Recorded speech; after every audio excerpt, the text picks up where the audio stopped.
Thank you, Minister.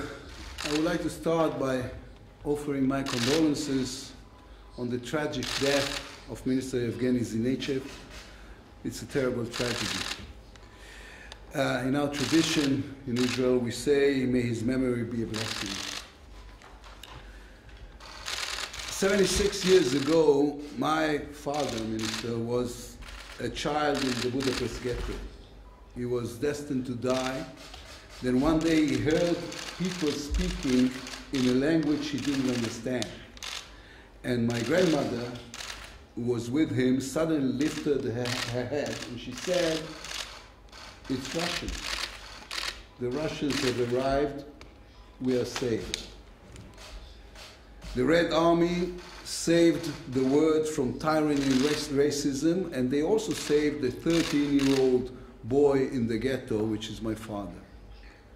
3 years later, the people of Russia supported the creation of the State of Israel, and we owe you. And we are a people with a long memory. I want to thank Minister Lavrov for the important meeting we had today and for his years of friendship with Israel. Next month, we will mark 30 years since we renewed our relations. Russia is one of Israel's most significant and important partners. The foreign minister and I discussed ways to strengthen and deepen these relations between the new government of Israel and the Russian government.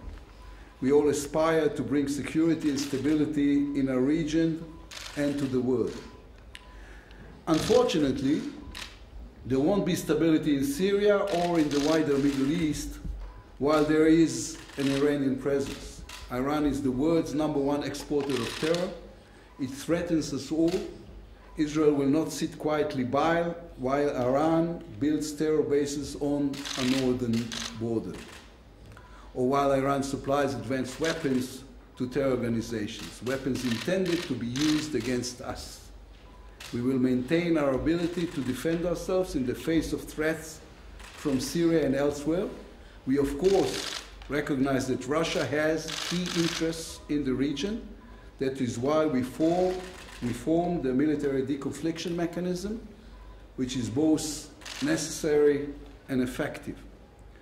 The foreign minister and I also discussed the Iranian nuclear program and the danger it poses to the entire world. The last two IAEA reports are damning.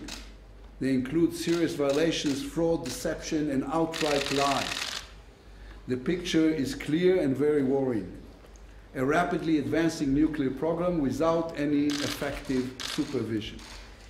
The reports demand a Board of Governors decision. The message to Iran must be loud and it must be clear.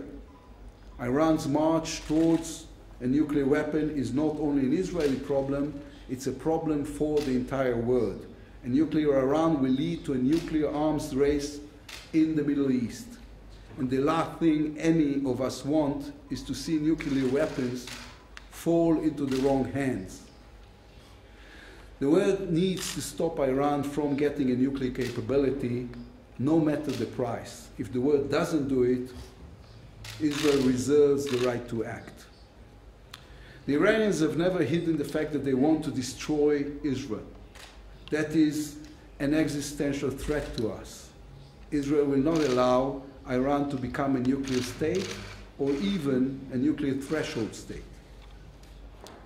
Now, I don't want to create the impression that the entire conversation between Minister Lavrov and myself was about threats and conflicts.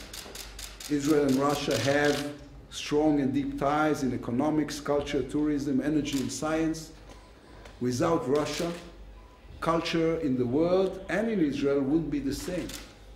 Without Dostoevsky and Tolstoy, Tchaikovsky and Rachmaninoff, Chekhov and Akhmatova and Gogol, without them our lives would all be much poorer. We want to build on our strong ties, and we can.